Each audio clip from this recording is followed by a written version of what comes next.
Hello,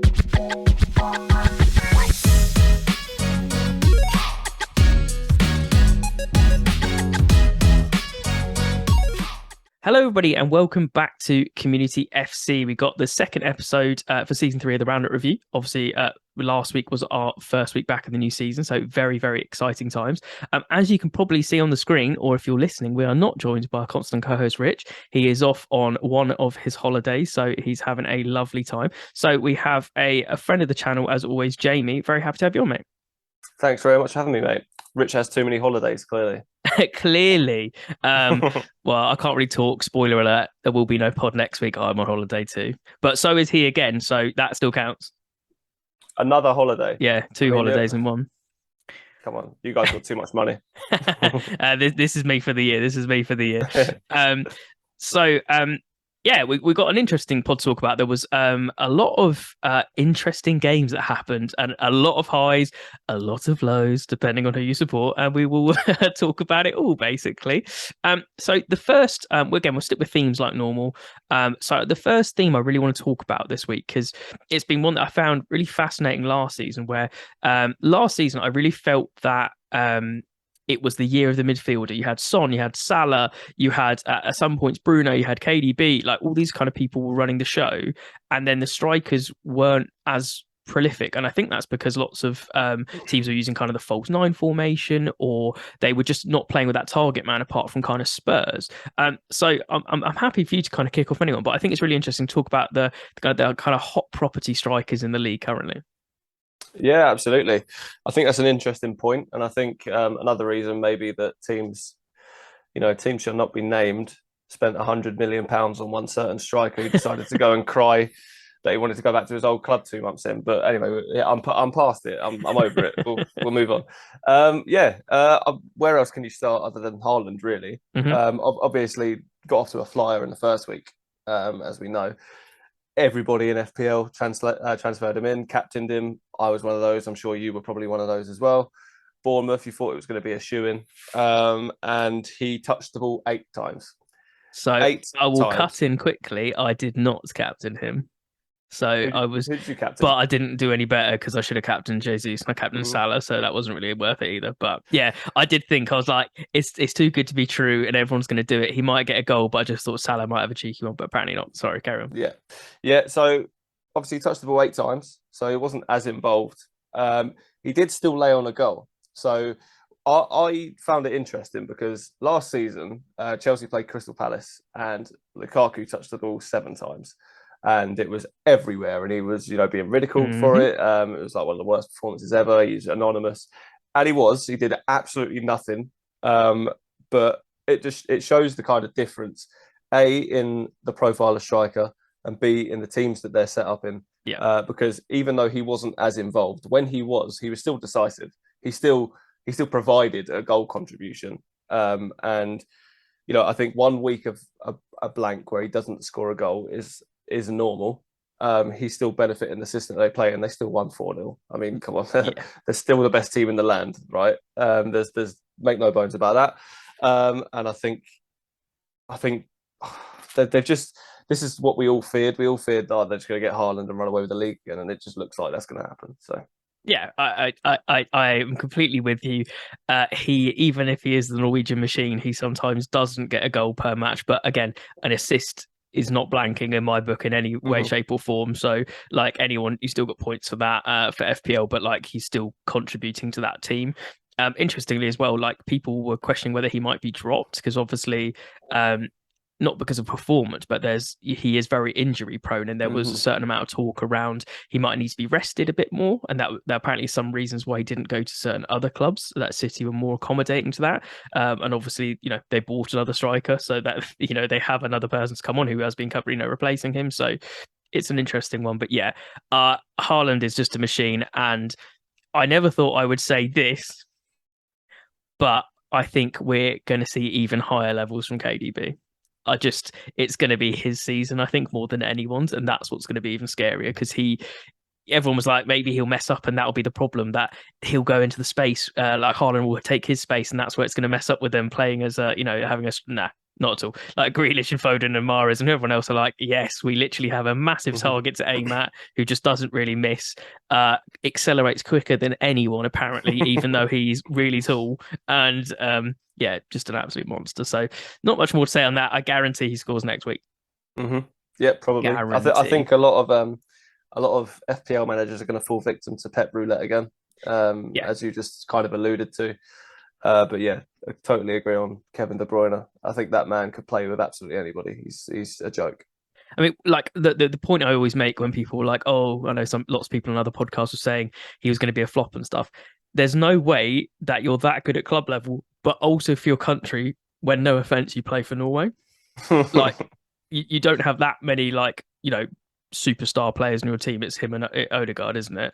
Really for Norway, and he's still banging them in. I don't care if you're playing lower teams when he's like, oh, Haaland scored 7. England didn't score 7 against San Marino sometimes. Do you know what I mean? So Yeah. that's the comparison you need to go on to. We'll move quickly on. I think we spent a lot of time on Haaland. So the next one I want to bring up is an interesting one. We'll get onto that game later for sure. But Harry Kane, so really interesting one. Lots of people tipped him for Golden Boot. Lots of people were thinking it's going to be his season. Kane sometimes has a slow start. Is what always catches people off guard, and he always brings the numbers back up. I think he's very lucky. Obviously, we'll talk about that to get the goal, especially in the manner that he did this weekend. But he's off the mark. He is indeed. He's another one of those strikers. Usually, he's so involved in what Tottenham do. He'll drop deep and get the ball, and he's as good as passer as anybody in the league. He's ridiculous, as well as being probably the best finisher around as well. He just has this sort of know-how around how to score goals, where to be. Obviously, on Sunday, he wasn't too involved. He didn't do a lot. Tottenham didn't have any extended spells of pressure, really. But we'll talk about those goals in a moment. But he was kind of on the fringes. He couldn't get a foothold on the ball. He couldn't make things happen because they just didn't have the ball enough. They were so deep. He had obviously a massive chance in the second half, and he put it wide, and I was convinced he was going to score.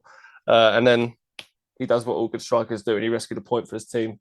Yeah, very, very, very late on. So it's another one similar to Haaland. I guess they weren't involved a lot, but they were decisive still.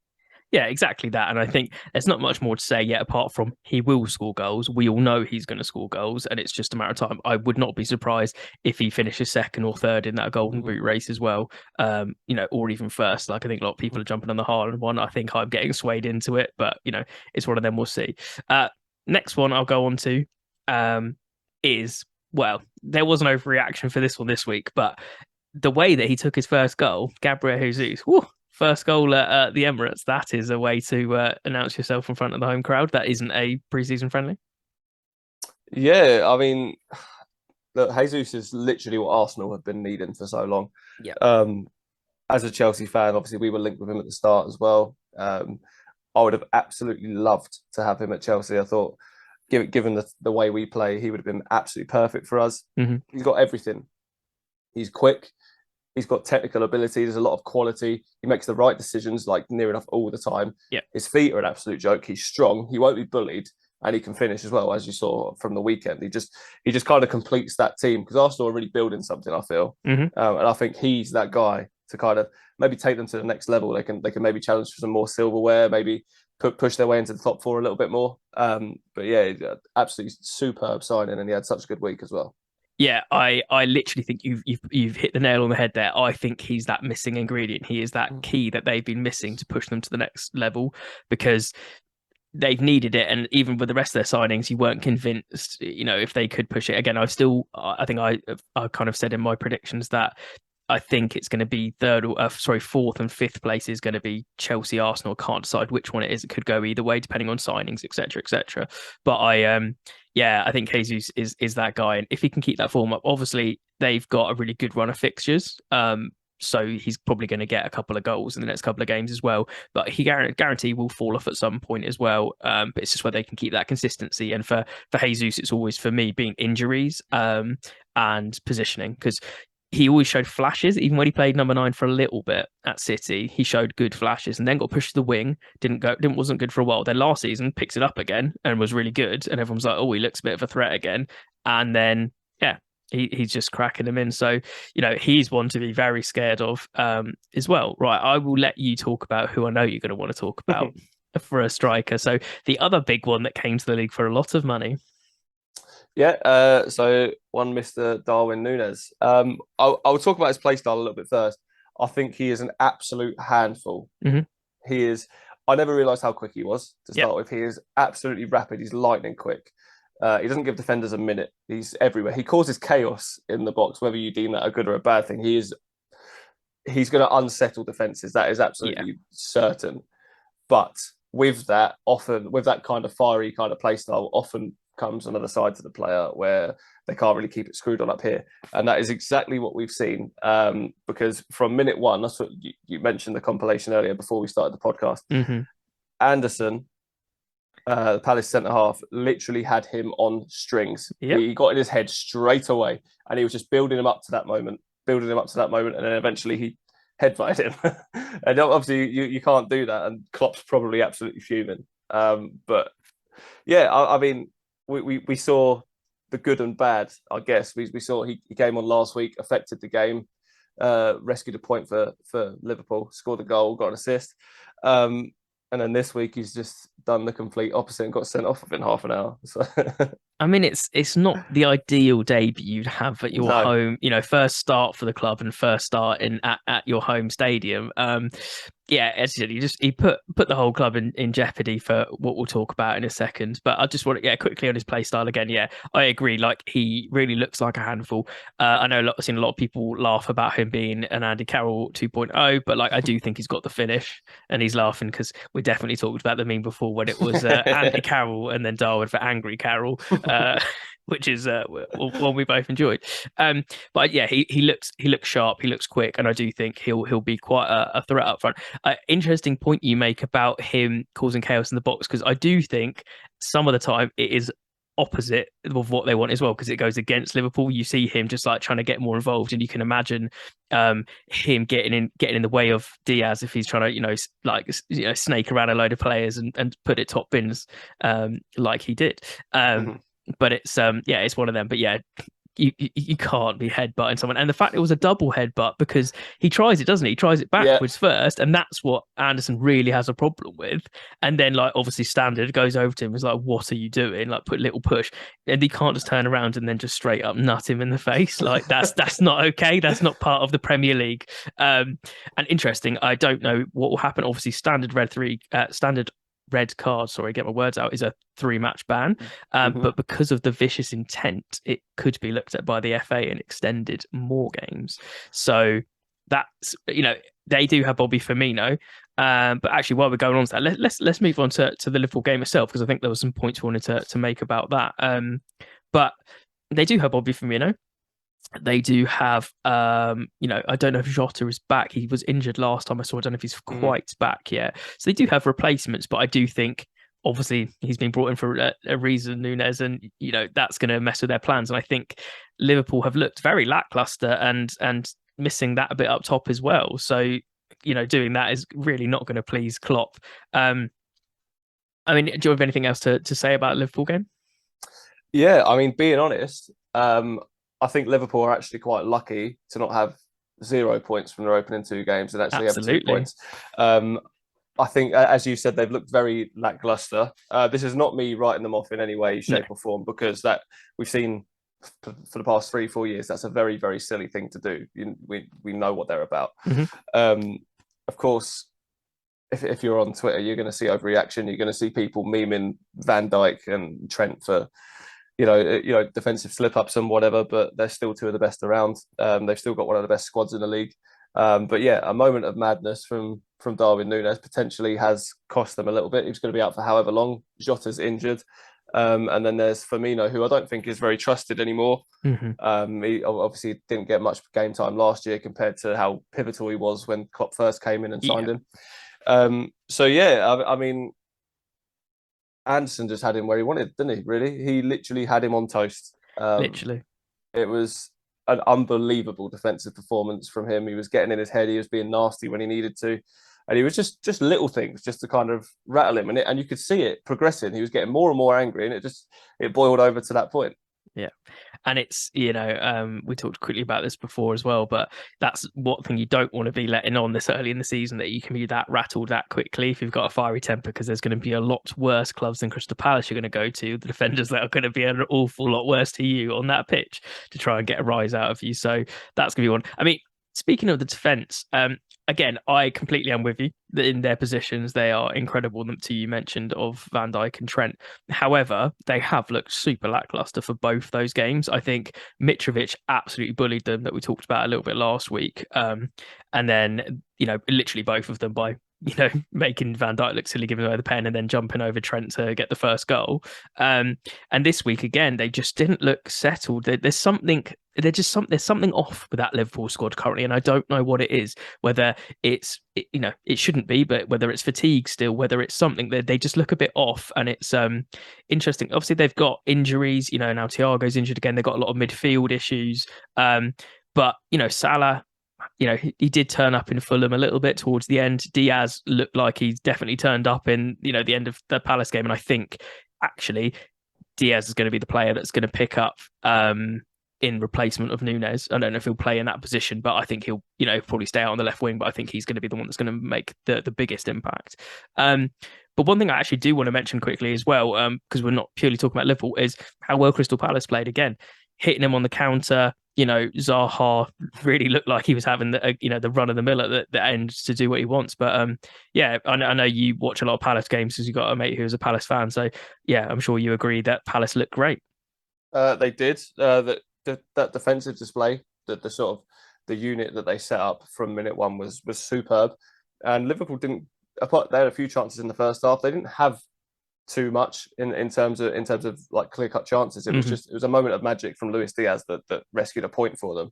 But Palace was superb. Every time they got out and looked to release Zaha, they looked to threat. They looked really threatening every time they went forward. Eze in the middle of the park was sensational. He's so techie, that boy. And then obviously Zaha took his goal. There's like a prime Henri. That was such a good finish, a cultured finish. Yeah, really, really good.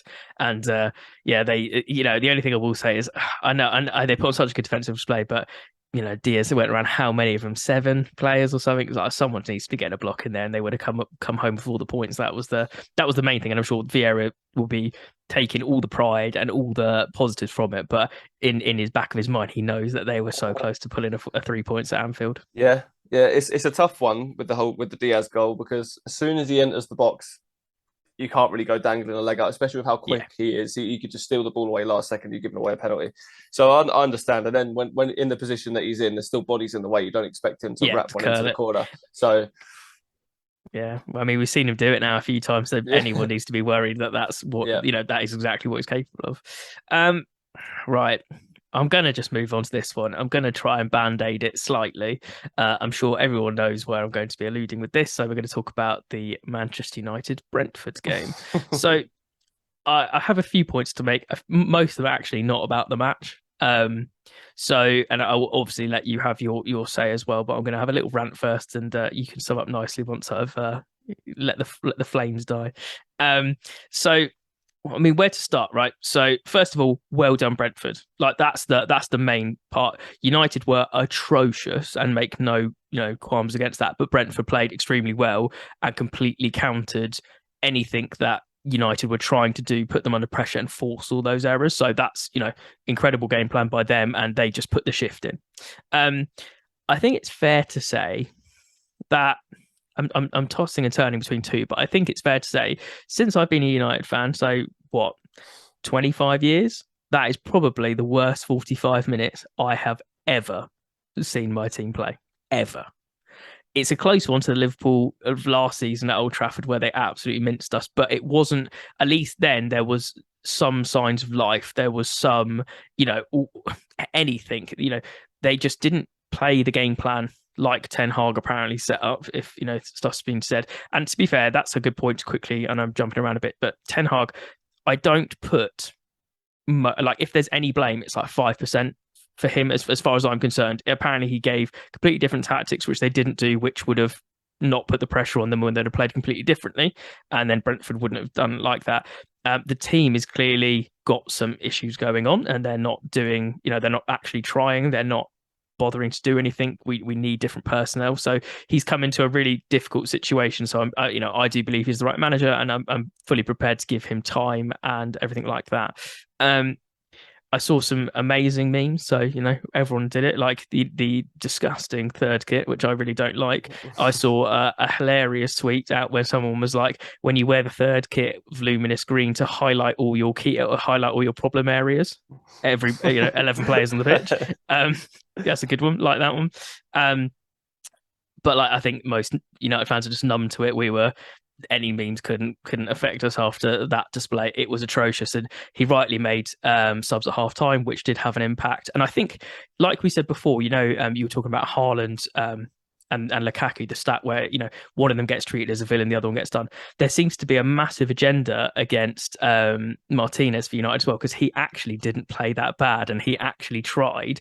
It was other players that got him caught out quite a lot of the time. Like, I'm not saying he had a good game by any means, but like, you could see him there. But everybody, because he's quote unquote small for a defender, everyone is an easy target for, again, social stuff and everything like that for people to have a go at. But I don't think there was many people on that pitch that you could take any positives away. Obviously, one of the positives I'll say about De Gea, obviously first goal, calamity from that, shouldn't be letting that in any stretch of the imagination. And obviously all the stuff with Dean Henderson and him saving a pen and having an absolute riot doesn't help that situation. But one thing I really like about De Gea, he asked for the Sky Sports interview. He came out and apologized. He's taking responsibility. He's actually showing some kind of fight from that. So that's something for me. I think there's a lot of players that need to take a good hard look at themselves, and they shouldn't be playing for Manchester United if they don't want to give anything. The thing that I actually love, which would be really interesting because loads of people have taken a negative view on it, but I take a positive view on it, is I don't know if you saw this, that Ten Hag obviously cancelled their day off. Nobody's surprised about that. Absolutely was going to happen. But Brentford ran 13.8 kilometres more than Manchester United on the pitch. He made the players run 13.8 kilometres that day in the scorching heat of the training ground, which everyone's come out negatively and gone, oh, but what about injuries and all this kind of stuff?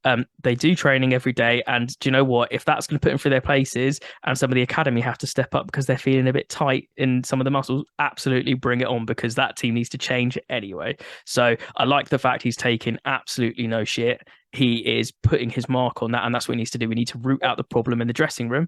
And then my rant is going to keep going now to root out the problem that we all know. The main problem at United is we're rotten to the core. It's the top. It's the Glazers that own that own our club and have dictated everything. Take the money out. You can say what you want. We spent a lot of money on players. I'm not saying we haven't, but we've had a lot of different managers. There's a lot of different deadwood, a lot of different systems that have been put under, and we've never really recovered from any of that. But I'm sure that people are now starting to realize, with the amount of noise being brought up and the amount of things you can read about, other clubs are starting to realize how bad it actually is for United compared to some of their other clubs. And it's just a bit of a joke. So, but I'm not going to say too much more. You read about it every single day. I'm going to move on to two more quick things, and then I promise I will shut up and let you have a chat, Jamie.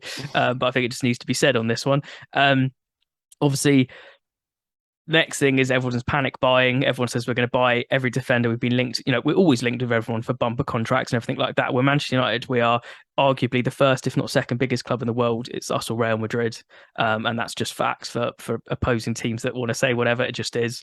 And I just think that we're always going to be linked for contracts and stuff. But every single day, there's been like half reputable sources. Like yesterday, we were buying Jamie Vardy. Today, we're trying to buy Casemiro, and we're trying to buy João Felix for staggering amounts of money. We don't want Rabiot, which fine. I actually don't particularly want him because I don't think he's a massive upgrade on Fred or McTominay, and that says something. And I just think he's asking for stupid amounts of money. It's never really worked for him at places, so why would we? So we're trying to be sensible at one end, but then at the other end, we're trying to spend outrageous amounts of money, if some of the figures can be believed, on the players that I just mentioned. So it's an interesting one. But I will quickly just wrap up by saying, the future's looking a tiny bit brighter before we play Liverpool, that is. Not sure how that's going to go. Lots of people think we could get a sneaky win because it would be such an us thing to do, but I'm very not sure. I think it could be, another 5-6-1, potentially. But, the walkout is happening of Old Trafford on that particular game anyway, on Monday night next week for the Liverpool game.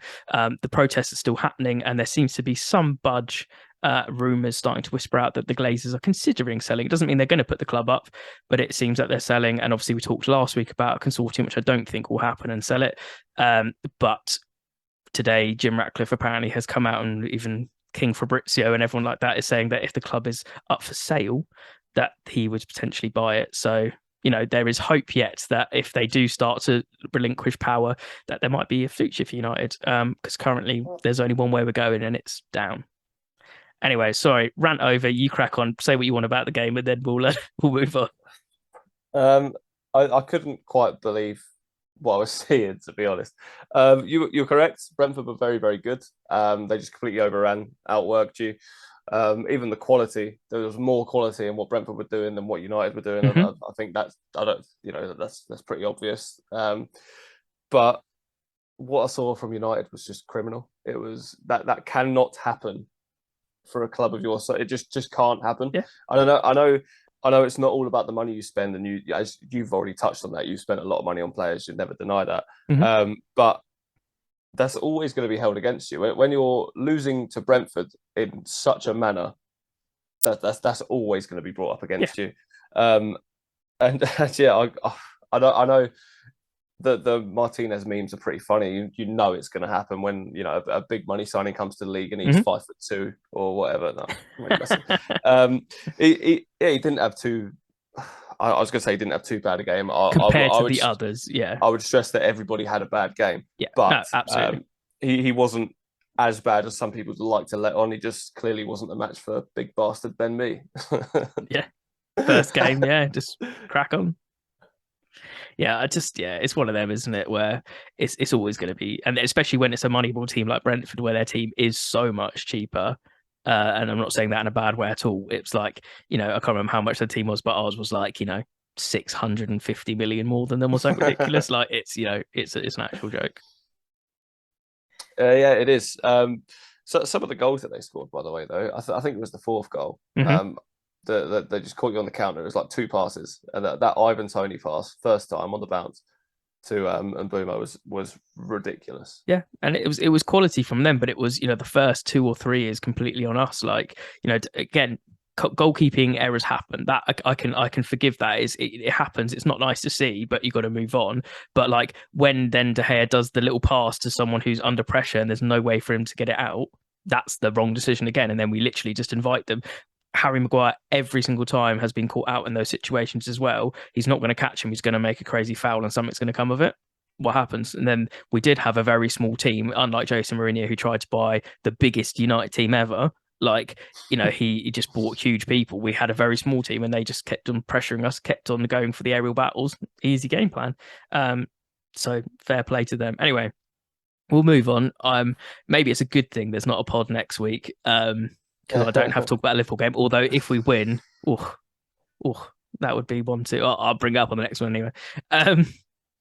So the last kind of big topic I had to talk about, which does involve your game, coincidentally, wasn't planned that way, just happened to happen that way. We want to talk about this. The overall topic we want to talk about is refereeing and awful decisions, because we talked about it last year, where refs and even VAR still aren't working properly. There's some decisions that are just bonkers where they're not checked by VAR when it's so obvious, and it doesn't make any sense why they wouldn't look at it. And then refs that are looking very biased and all that kind of stuff. So I will let you kick off on this one, obviously, as a Chelsea fan. So we're going to talk about the Chelsea Spurs game, which there has a lot to unpack.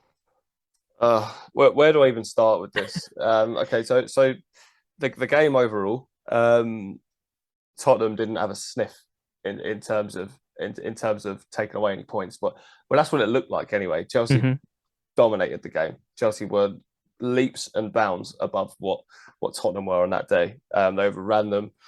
The quality on the ball, the way they shifted the ball, they kept them penned in their half. I can't remember many spells of pressure that Tottenham had in that game. And their front three was almost non-existent. I say almost because obviously Kane did what he did at the end, and that's what he does. Both of those goals that they scored clearly were massively contentious, right? So the first one, Bentancur comes through.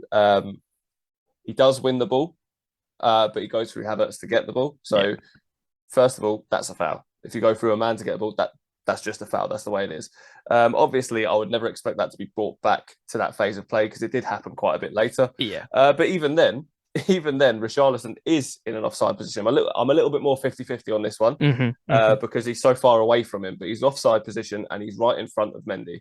And I know some people have said, oh, look, he can see the ball from where he is, but he's having to lean round Richarlison to see where the ball is.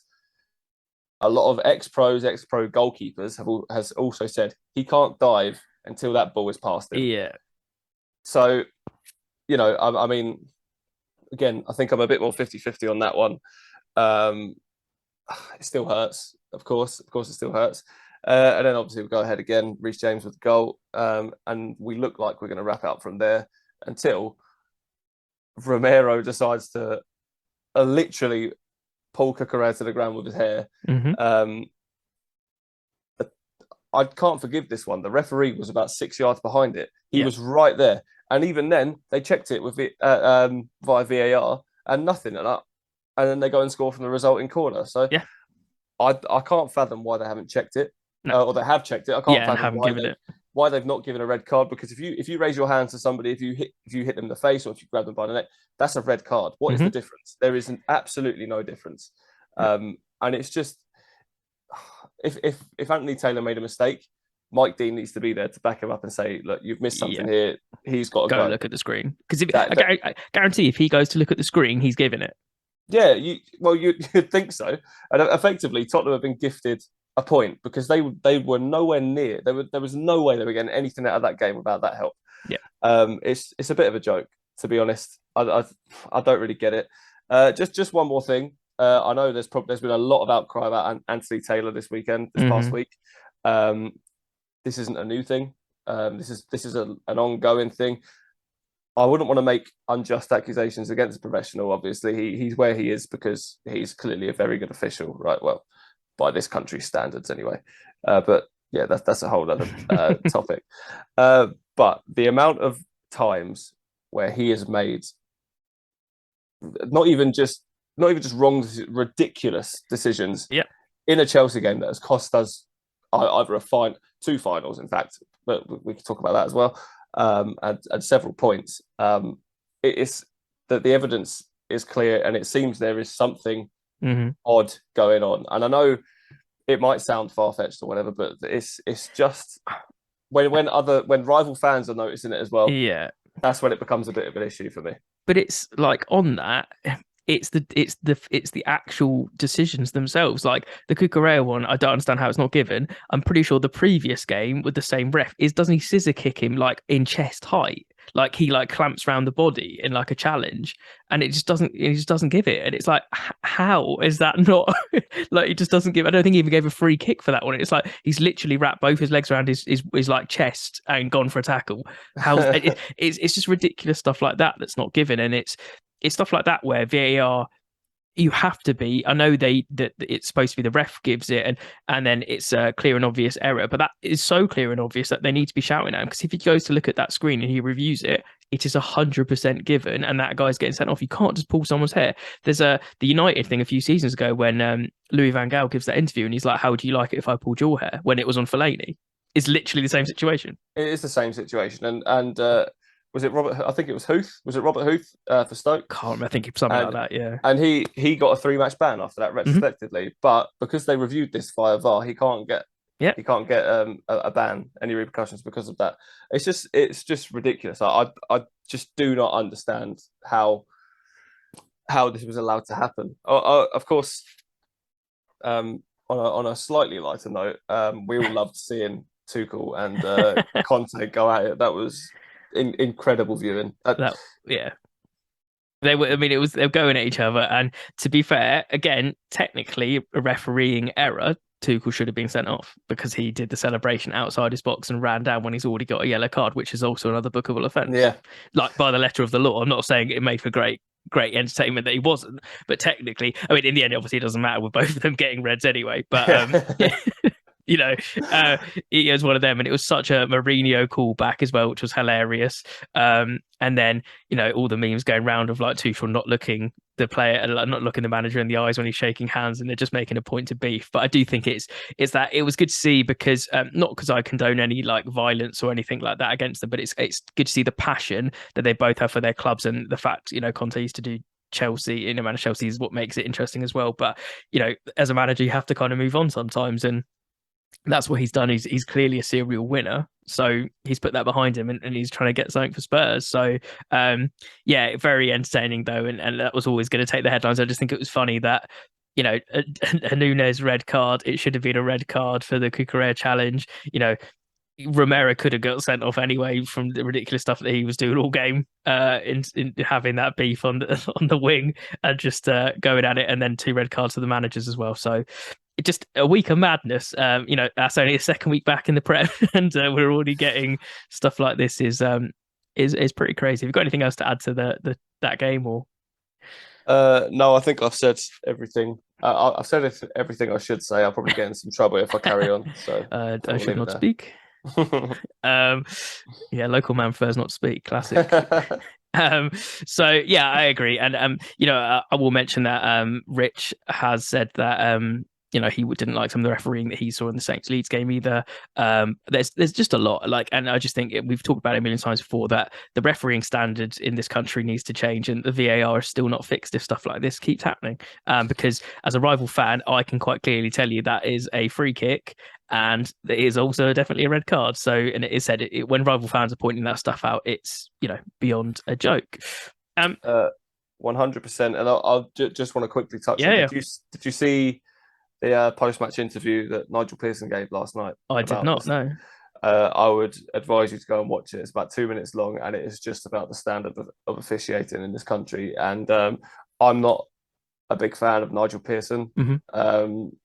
It doesn't really matter anyway, but he's spot on with what he says. I will check that out. There you go. Everyone else, you go check it out too if you haven't. But that kind of wraps it up for this week. Some interesting topics. I'm very excited to get the more football to come, just because one, I absolutely love it, but two, it's a really exciting season unfolding so far, with teams not getting points that you thought would get points, teams who you thought would be getting points not. It's just a really interesting time to see if people have talked about pickup or not, or whether they don't. So a big thanks to you, Jamie, for coming on. Really appreciate it in Rich's absence, and it's always great to have you on anyway. Yeah, thank you very much for having me. Really enjoyed it. And as always, don't forget, if you've been liking this content, give us a like, subscribe, hit the notification bell. We are on TikTok, we are on Twitter, everything like that. Go give us some love over there, basically. A reminder that there is no pod next week. Sadly, I am on holiday, and I don't think I'm going to be able to do some kind of sketchy video. I'd rather just put out some good content. So we'll probably just talk either 2 weeks worth of narrative, or we'll just kind of go into the next game week. But I'm sure we can catch us on all our socials for updates. And just a really quick reminder, we do have a fantasy league, the Community AFC BPL Prem League. You can join our fantasy league code if you want to. The code is X8V5V3. I know you'll be on to the 3rd week now, but as Rich said last week, the gauntlet's been put down. 2 weeks in FPL, if you're good, is not actually that much. If you triple captain Gabriel Jesus last week, you're making that up in absolutely no time. And I said it last week, and I will stick to it. Whoever wins the Community FC League, I will give them a prize this year. I think we're going to do a mystery football kit, which everybody loves to receive anyway. So if you think you can take that challenge on, don't forget to join our league and give it a go. But that's been it. Really, really enjoyed this episode, and we will catch you all in 2 weeks. Thanks very much.